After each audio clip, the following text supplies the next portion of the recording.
Student, कल अपन ने पिछला जो वीडियो था उसमें अपन ने अपना 11th क्लास में जो अंतरा बुक है उसका चैप्टर अपना चल रहा था ईदगाह का।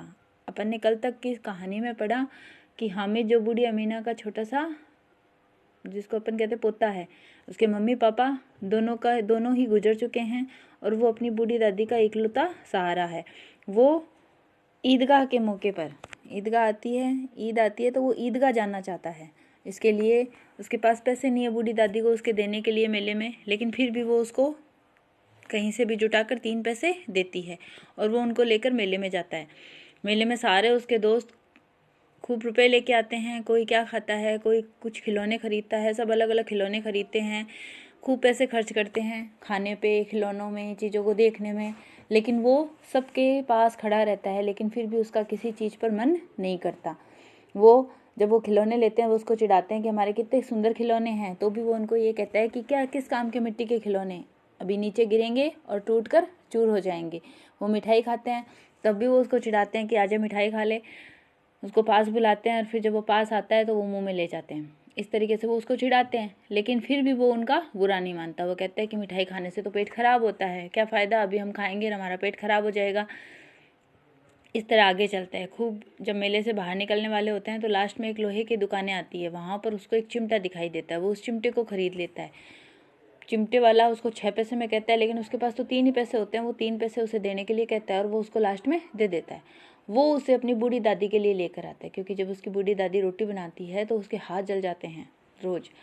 तब उसको वो बहुत अच्छा लगता है कि मेरी बूढ़ी दादी बहुत खुश होएगी, और वो उसको लेके आता है। जब उसके दोस्त पूछते हैं ये क्या लेके आया, तो वो उसको बताता है कि मेरा कितना अच्छा खिलौना है, तुम्हारे तो मिट्टी के खिलौने हैं, किस काम के, मैं इसको कितना ही मिट्टी में पटक दूँ लेकिन ये टूटेगा नहीं, और तुम्हारे खिलौनों के अगर पानी लग जाए तो सारा उनका रंग उतर जाएगा। तुमने मिठाइयाँ खाई वो भी सब फालतू, सब खत्म हो गई, पैसे ख़त्म हो गए खा के, लेकिन ये मेरी चीज़ हमेशा के लिए रहेगी। तो उसके दोस्तों को भी ये चीज़ लगती है, फिर वो भी उससे लेना चाहते हैं, लेकिन वो कभी उनके हाथ में देता है, कभी वापस लेता है। इस तरीके से वो आ जाते हैं। यहाँ तक अपन ने सेकंड वीडियो में पढ़ा था। आज अपना थर्ड पार्ट है। थर्ड पार्ट में अपन यहाँ से स्टार्ट करेंगे। 11 बज गए, गांव में हलचल मच गई, मेले वाले आ गए, जो मेले में गए थे वो सब आ गए। मोहसिन को छोटी बहन ने दौड़कर बिश्ती उसके हाथ से छीन लिया और मारे खुशी के जो उछाला तो मियाँ बिश्ती नीचे आ रहे और लोग सिधार गए। छोटी बहन ने, मोहसिन जो उसका दोस्त था, वो मिट्टी का खिलौना एक बिश्ती लेके आया था। आते ही उसकी बहन उसको खिलौने को उसके हाथ से लेती है और इतनी खुश होकर उसको उछालती है, उछालते ही वो नीचे आके गिरता है और चकनाचूर हो जाता है। इस पर भाई बहन में मारपीट हुई, दोनों खूब रोए। उसकी अम्मा ये शोर सुनकर एकदम गुस्से में बिगड़ी हुई आई और दोनों को ऊपर से 2-2 चांटे लगा दिए। मियाँ नूर के वकील को का अंत उनके प्रतिष्ठानुकूल उनके ज़्यादा गौरवमय हुआ। यह वकील जमीन पर या ताक पर तो नहीं बैठ सकता, उसको मर्यादा का विचार तो करना ही होगा। दीवार में 2 खूंटियाँ गाड़ी गई, उन पर 2 लकड़ी के पट्टे रखे गए और पट्टे पर कागज का कालीन बिछाया गया। वकील साहब राजा भोज की भांति सिंहासन पर विराजे। नूर ने उन्हें पंखा झलना शुरू किया। अदालतों में खस की टट्टियाँ और बिजली के पंखे रहते हैं, पर यहाँ मामूली पंखा भी नहीं हो, कानून की गर्मी दिमाग पर चढ़ जाएगी कि नहीं। बांस का पंखा आया और नूरे हवा करने लगे। वो उसको अपने मालूम नहीं पंखे की हवा से या पंखे की चोट से वकील साहब नीचे आ गिरे और मृत्युलोक में चले गए। यानी उसका जो मिट्टी का खिलौना वकील का खिलौना था, वो उसको लाकर अपने घर में सजाता है। अब वकील है तो उसको कहाँ बिठाए, इसलिए वो दीवार में 2 कील ठोककर उस पर एक पट्टा, लकड़ी का पट्टा रखता है और उस पर उसको बिठाता है। पंखा जलता है, पंखे की हवा से या कोई पंखे की चोट से वो नीचे आ जाता है और वो मिट्टी में मिल जाता है। मिट्टी का खिलौना है तो चूर चूर हो गया और मारपीट चोला चाली में मिट गया। फिर बचे जोर शोर से मातम हुआ और वकील साहब की अस्थि धूर पर डाल दी गई। मिट्टी थी, मिट्टी में फेंक दी गई।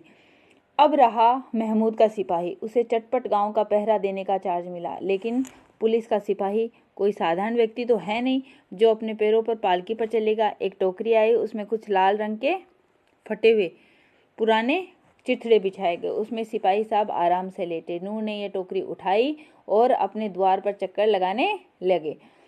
उसके दोनों भाई सिपाही की तरफ से छोने वाले जागते रहो पुकारते रहे। मगर रात को अंधेरी होनी चाहिए। महमूद की ठोकर लग जाती है और टोकरी उससे हाथ से छूटकर गिर जाती है और सिपाही अपनी बंदूक लिए जमीन पर आ जाते हैं और उनकी एक टांग टूट जाती है। महमूद को ज्ञात हुआ कि ये अच्छा डॉक्टर है, उसको ऐसा मरहम मिल गया। वो अपने खिलौनों से ही कर रहे हैं। 2 के खिलौने टूट गए, तीसरे का खिलौना भी सिपाही का जो था वो ज़मीन पर गिर गया और गिरते ही उसकी एक टांग टूट गई। महमूद को आज ज्ञात हुआ कि वह अच्छा डॉक्टर है, उसको ऐसा मरहम मिल गया से वह टूटी हुई टांग को आनन फानन जोड़ सकता है। केवल गुल्लर का दूध चाहिए। गुल्लर का दूध आता है और टांग जोड़ दी जाती है, लेकिन सिपाही को जो ही खड़ा किया जाता है टांग जवाब दे देती है। शल्य क्रिया असफल हो जाती है। शल्य यानी ऑपरेशन जो करके वो उसको जोड़ता है। ये खिलौनों की बात है ना। वो अपने खिलौने की टांग को जोड़ता है लेकिन वो सही नहीं होती। अब उसकी दूसरी टांग भी तोड़ दी जाती है। अब कम से कम एक जगह आराम से बैठ तो सकता है, एक टांग से तो चल सकता था, न बैठ सकता था। अब वह सिपाही सन्यासी हो गया और अपनी जगह पर बैठा पहरा देता रहता है। कभी कभी देवता भी बन जाता है, क्योंकि अब उसकी दोनों टांगें नहीं है, बैठा बैठा एक जगह उसको रख दिया जाता है। उसके सिर पर झालरदार साफा खूब जचता है। अब जितना रूपांतर चाहो कर सकते हैं। कभी कभी तो चाट का काम भी लिया जाता है। अब मियाँ हामिद का हाल सुनिए। उसका एक दोस्त और था, हामिद थे ना, जो चिमटा लाया था। अमीना उसकी आवाज़ सुनते ही दौड़ती है और उसे गोद में उठाकर प्यार करने लगती। घर आ गया, उसकी दादी उसकी आवाज़ सुनते ही उसको गोद में उठा लेती है। सहसा उसके हाथ से चिमटा देखकर वह चौंकी। ये चिमटा कहाँ था? मैंने मोल लिया है। के पैसे में? 3 पैसे में। अमीना ने छाती पीट ली। यह कैसा बेसमझ लड़का है? दोपहर हुआ, कुछ खाया न पिया, लाया क्या? चिमटा।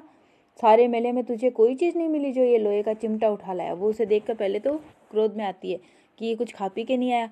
हामिद ने अपराधी भाव से कहा, तुम्हारी उंगलियां तवे से जल जाती है इसलिए मैंने ले लिया। बुढ़िया का क्रोध तुरंत प्यार में बदल गया, स्नेह में बदल गया। और स्नेह भी वह नहीं जो प्रगल्भ हो। उसने अपनी सारी कसक शब्दों में बिखेर दी और मूक स्नेह था, खूब ठोस रस स्वाद से भरा हुआ। बच्चे में कितना त्याग, कितना सद्भाव और कितना विवेक है। उसकी ये बात सुनते उसकी दादी का सारा क्रोध एकदम स्नेह में बदल जाता है कि कितना इसमें प्रेम है। दूसरों को खिलौने लेते देखा, मिठाई खाते देखा, पर इसका मन नहीं ललचाया होगा। इतना जब्त कैसे हुआ ये? वहाँ भी इसे अपनी बुढ़िया दादी की याद आ रही थी। अमीना का मन एकदम गदगद हो गया।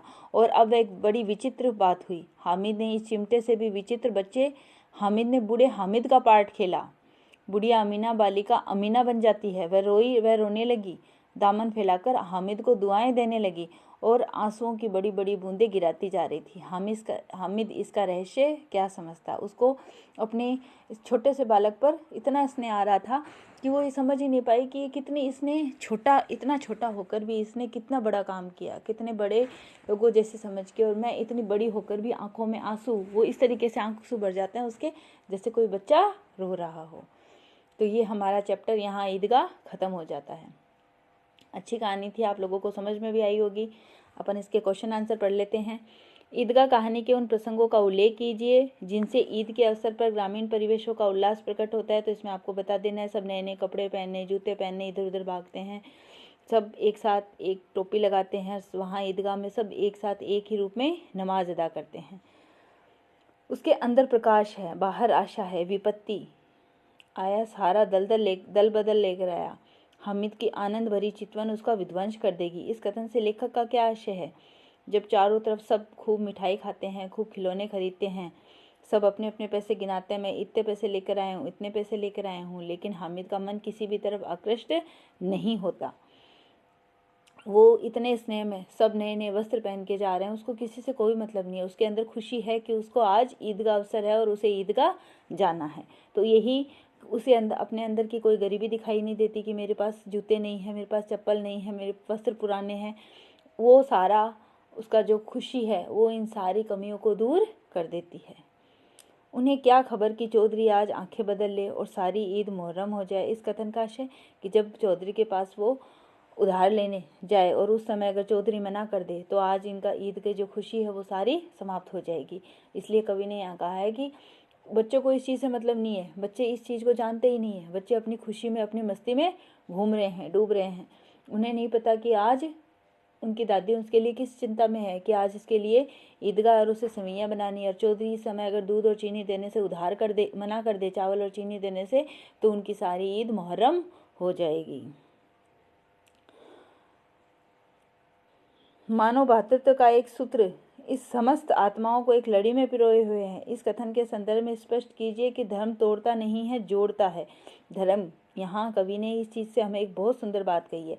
धार्मिक जो भाव है वो किसी चीज में हमारे अंदर मतभेद पैदा नहीं करते, हमारे रूप में असमानता ही नहीं दिखाते, हमें प्रेम के एक सूत्र में बांधते हैं।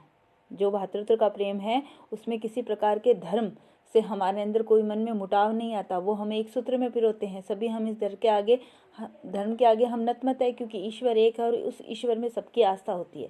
तो जब ईश्वर में आस्था होती है तो किसी भी रूप में धार्मिक मतभेद हमारे विचारों में असमानताएं और हमारे प्रेम में प्रगाढ़ता ही पैदा करते हैं, किसी प्रकार की दूरी पैदा नहीं करते। आपको ये प्रसंग जो व्याख्या है इसके आगे हामिद ने चिमटे की उपयोगिता सिद्ध करते हुए क्या तर्क दिए। उसने कहा कि मेरा चिमटा लोहे का है और तुम्हारे मिट्टी के, ये किसी भी रूप में कभी टूटेगा नहीं, ये हमेशा इसी तरीके से बना रहेगा। और इससे कितने काम होते हैं, अगर इसको खड़ा कर दिया जाए तो ये शेर की भांति सरताज बन जाता है। अपने मित्र को वो आगे बताता हुआ कह रहा है, तो आपको ये क्वेश्चन वहां से करने हैं।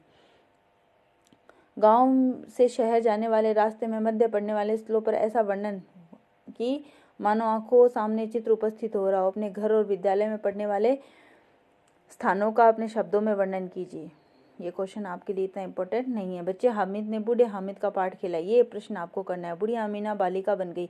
जब वो इतनी बड़ी बात करता है तो उसके जो शब्द हैं वो बड़ों की तरह विवेकशील और सुलझे हुए हैं। तो यहाँ जब वो इतनी बड़ी बात करता है, इतने मेले में सब खिलौने खरीदते हैं, मिठाइयाँ खाते हैं, लेकिन उसका मन किधर भी आकृष्ट नहीं होता। उसे अपनी बूढ़ी दादी याद आती है जो जब रोटी बनाती है तो उसके हाथ जल जाते हैं। तो वो वहाँ चिमटा लेकर आता है, तब दादी उसको डांटती है कि तुझे मेले में ये मिला। तब वो कहता है कि आप रोज रोटी बनाते हो तो आपके हाथ जल जाते हैं। तो यहाँ उसके इस बात को सुनते ही उसका सारा क्रोध पिघल जाता है और उसके मन में इतना स्नेह का अपार भाव उमड़ जाता है। तो वहाँ इस चीज को बताया गया है कि उसने एक इतना विवेकशील काम किया जो बड़ों की तरह। और उसकी ये बात सुनकर बूढ़ी जो दादी है अमीना, उसकी आंखों में आंसुओं की धारा बन जाती है, जैसे कोई छोटी बच्ची रो रही हो। दामन फैलाकर हामिद को दुआएं देती जाती है और आंसू की बड़ी बड़ी बूंदें गिराती है। हामिद इसका रहस्य क्या समझता? लेखक के अनुसार हामिद अमीना की दुआओं और आंसू के रहस्य को क्यों नहीं समझ पाया? क्योंकि वो उसे मन ही मन दुआएं देती है कि उसका बच्चा कितना विवेकशील और कितना धैर्यशील है, और अपनी आंखों से आंसू की धारा जो बह रही है वो धारा ही आंसू आशीर्वाद के रूप में उसके ऊपर एक अपना पार्ट अदा कर रही है। तो यहाँ आपके इसके क्वेश्चन आंसर पूरे हो जाते हैं। आपको अपनी नोटबुक में ये क्वेश्चन आंसर करने हैं। हमारा फर्स्ट चैप्टर पूरा हो गया है, ईदगाह। अगले वीडियो में हम सेकंड चैप्टर पढ़ेंगे।